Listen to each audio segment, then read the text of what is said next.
So now the next thing I want to do is to create the shape for the headstock. Now I've planed this down as I said it would. This has actually warped slightly. What's happened is it's gone that way.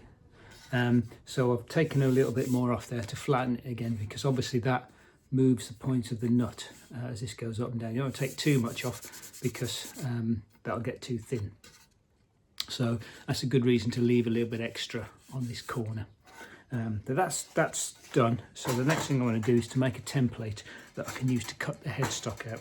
So cut it out from the plan again, and I've just got a piece of old offcut from the mould. In fact, I'm just going to glue that on there like that, and then I can just cut it out, and that'll give me a template. So that's it glued on. Leave that to dry for a while so it doesn't shift about, and then we'll cut it out on the bandsaw, finish it off with files, planes, whatever I can find.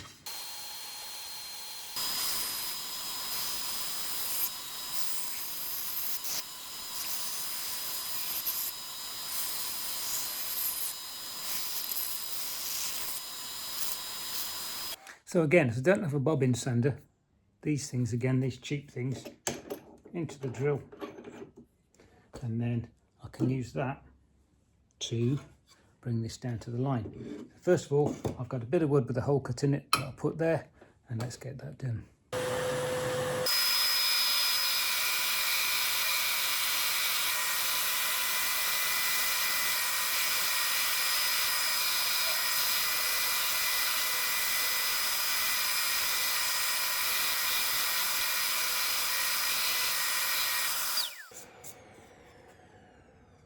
So that's done. The final little bit I couldn't get with this great big wheel, so I'm just going to have to take that out with the file. And then the other thing I'm going to do is going to double check on the film to make sure that that is in fact the right shape for the one that's on the film. It should be. It's an ES335, so the 345 should be the same as that, but best double check. Now to cut this out, I'm going to use a router just to get the thing right, but I don't want to take off huge amounts with the router. So what I'm going to do, I've clamped it in place, being very careful to line up the centre line. So I've got a centre line on the guitar, which I've marked with a marking gauge. I've got a centre line here, I've got a centre line through here. I've brought them down onto the bottom so I can line them up exactly, and then I can just draw around it so that I can then do a rough cut out. There we go. And I'll just cut it out so that I'm a good 5mm or so from the edge again. We'll do that on the bandsaw again. And clearly I've got to be a little bit careful because it's on an angle. I can't hold it flat. As I cut, it's going to raise up. So I need to be really careful how I do it. But I'm not taking very much off, so and we'll start off with these angles here.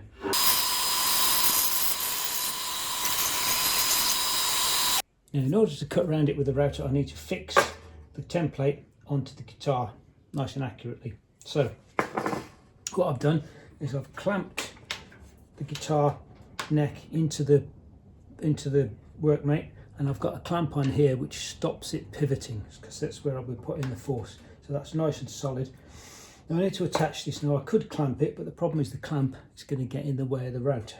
So what I'm going to do is use the new technique I found, which is to use masking tape and super glue. So tape on the back of that, tape on there, super glue in between, fix it in place, and in theory that should hold it steady enough for me to cut around it with a router.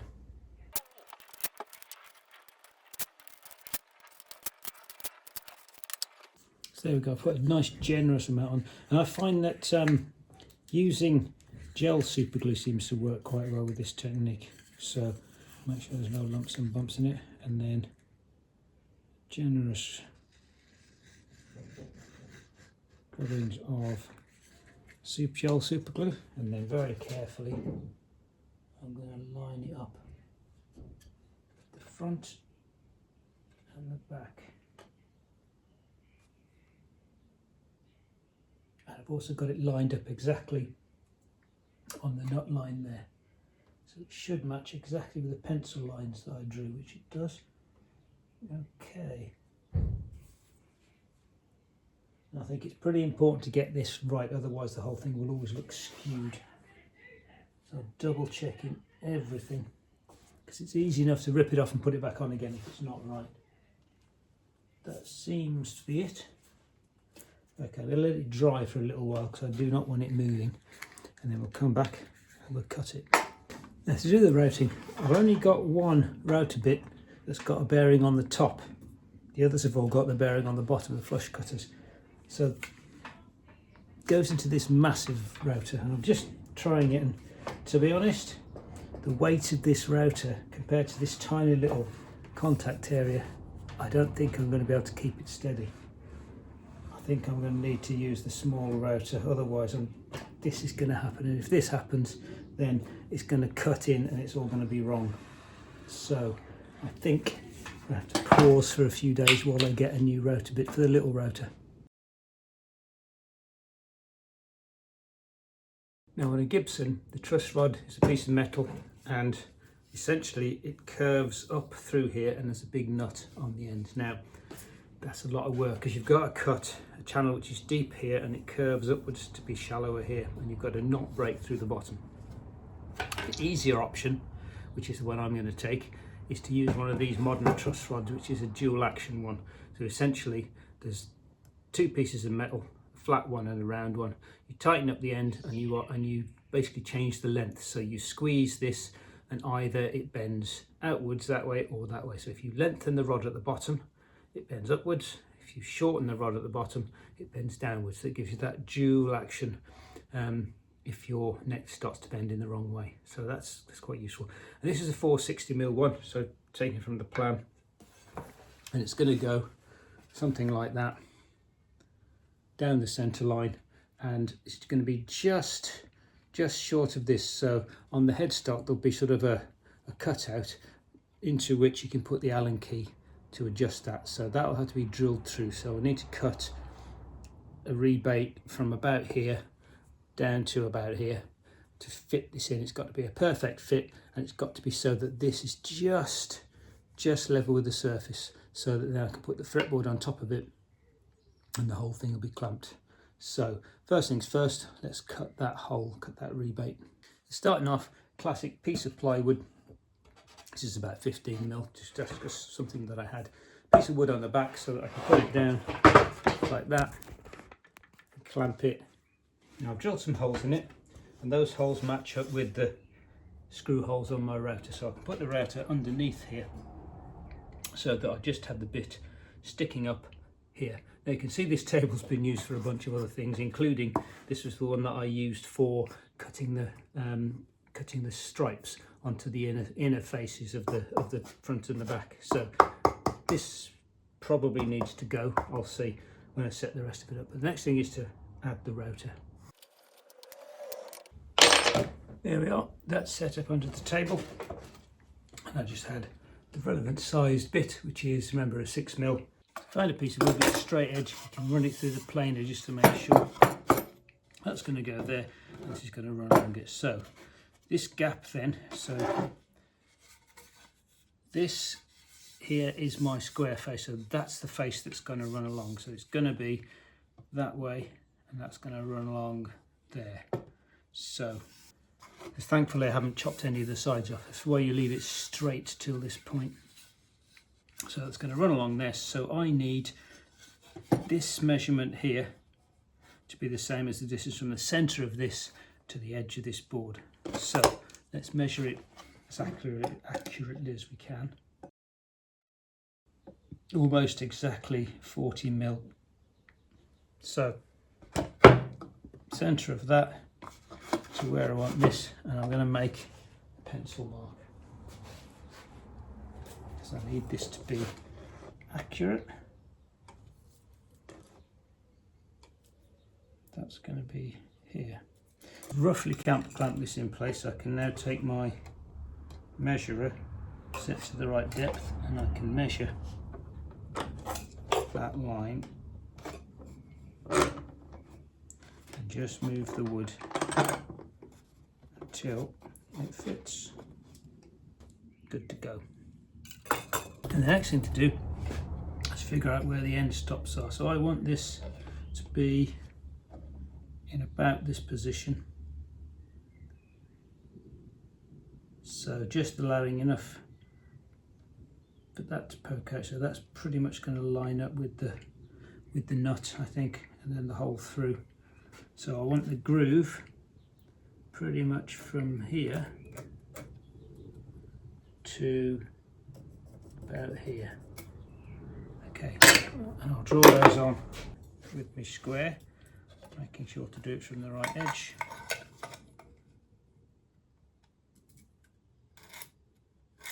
There's one end.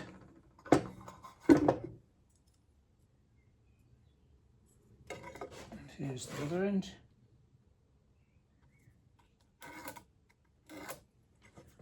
Okay, now what I'm going to do is bring those round onto the face so that I can see where we're going. Another one here somewhere.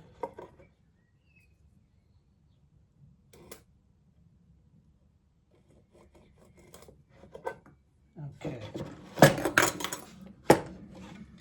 and those are going to give me some stops, so I know that, and I'll draw on. I'll draw on a square line as well, like that.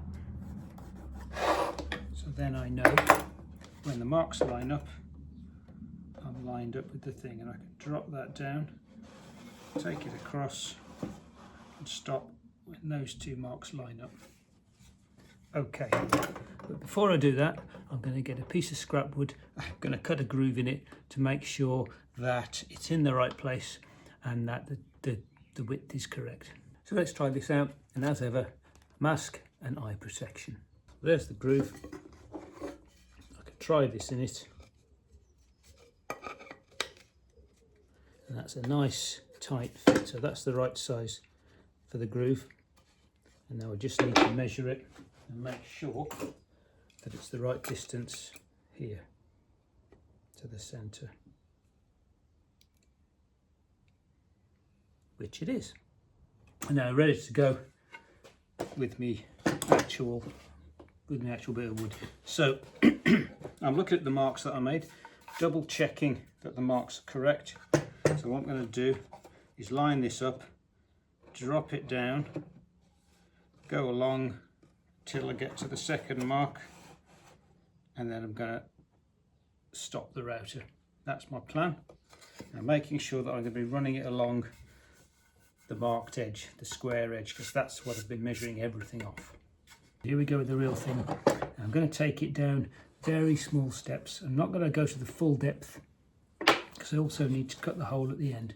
I'll figure out how I'm going to do that later. I've never done one with a truss rod that's accessed from this end. It's always been from the body, so not quite sure how I'm going to drill the hole yet. But here we are.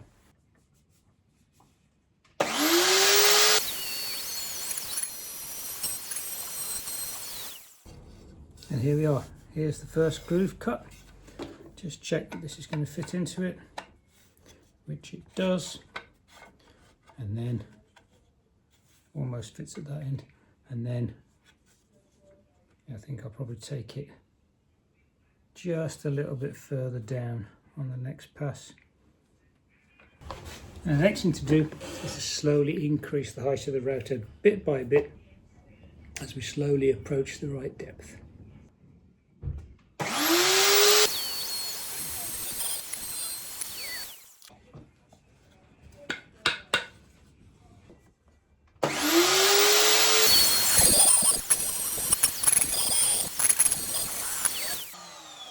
Got it close now to that 9mm that I needed, which is the depth of the rod. Not quite.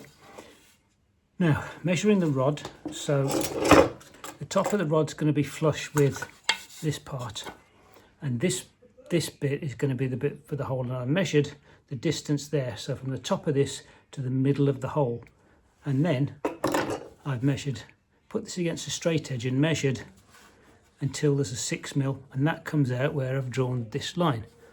So in theory, where this line crosses the centre line, if I drill horizontally there, I should pop out in the hole at the right place. That's the theory anyway. I'm going to start off with a 6mm drill bit and see where we go. And I've got it fairly tightly in a vise. I've only need to protect the straight side. It doesn't matter if this other side gets a bit damaged because I'm not measuring from that. And here we go. So let's get a drill and have a go. Here goes nothing. So I've gone for a slightly smaller bit than 6. This thing is about 5. So let's move the bin out of the way. And I'll start off by just checking that does feel kind of close to what it's supposed to be. So I'm going to drill down first of all, as accurate as I can.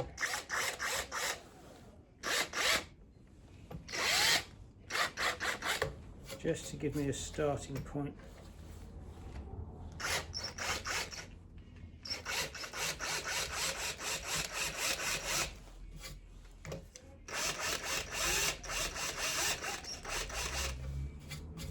Okay.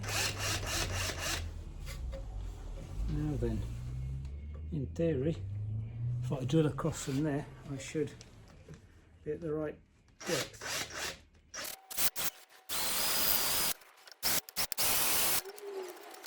Okay, so first issue, I've only gone a tiny way and I've already exhausted the depth of the drill bit.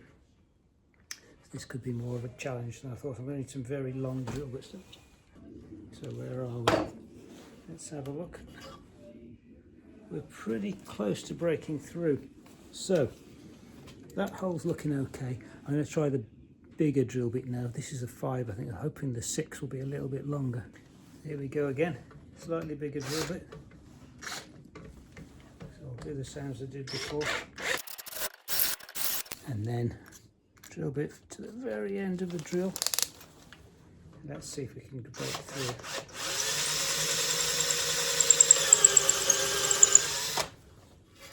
Okay, and I've seen it pop through.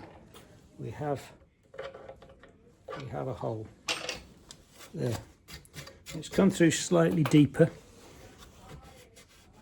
than I wanted it to, but it's still pretty much in there. So what I can do is, to a certain extent, okay, and I can finish that off with a file, I think, to get it to the right place. This is with a small round file. And I'm making sure I've marked off where the V shape goes to at the back, and I mustn't go any further than that. But I can take a fair amount from the top, and we should be in a good position.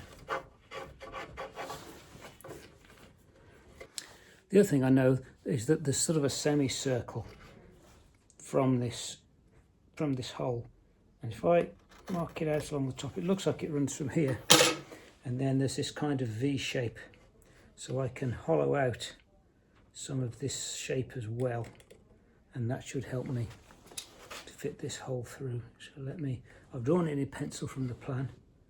I'm just going to carefully go over it with a knife now. And that'll give me an edge to cut to. There we are. And then very carefully with a chisel, I can cut to that line.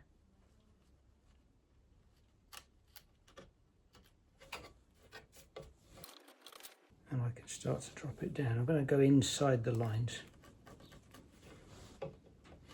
just in case.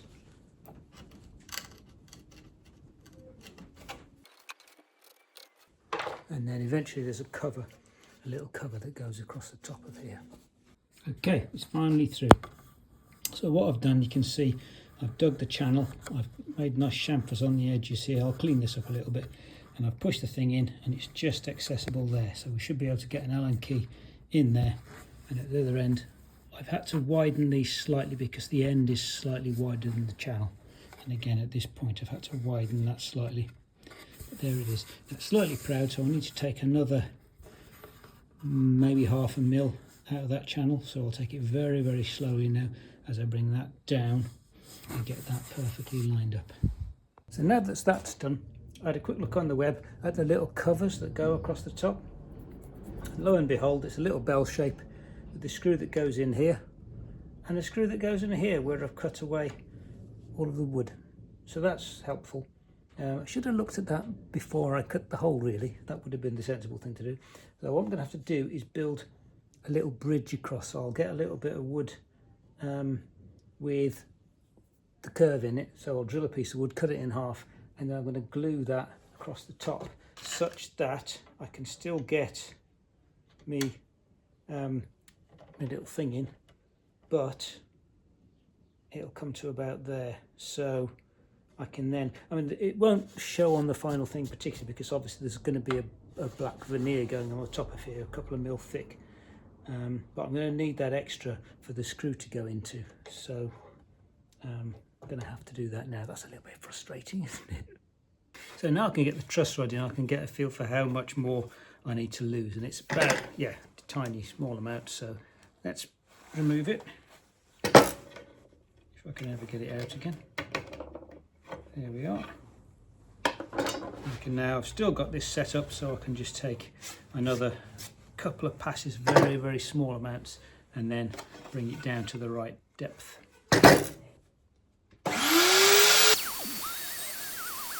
And again, we'll try it in, and it's just slightly proud now. And I mustn't forget to trim down, because this truss rod's presumably fairly poor quality, it's slightly wider, so I just need to chop down here every time with a sharp chisel just to slightly widen the end so that I can fit it in. So I don't want to get a false bottom, if you like, where it's actually sitting on a little ridge.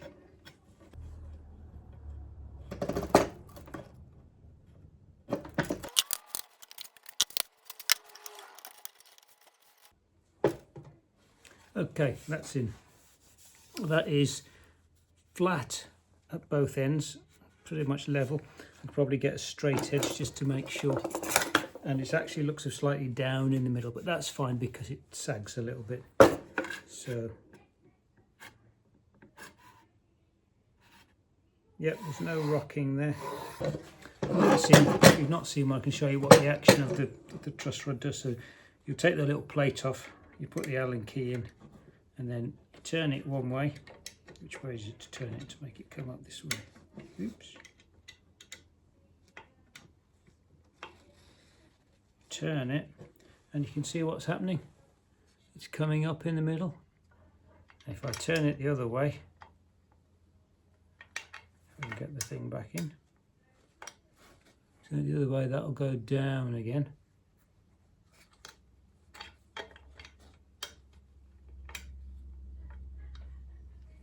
Like that. See, that's now disappeared. I can keep going that way, and what will happen is it will tension and come the other way. Okay, so it's popped up, so it's putting tension either way, so you can make it work both ways. Okay, and that's useful for getting it out as well, to be honest. There we go. Just take the tension out of it, and we can move on to the next bit, which is in fact putting the template back on here, because I'm pretty sure any minute now my rotor bits are going to arrive. So there we are. We set out to cut out the headstock, ended up putting in the truss rod.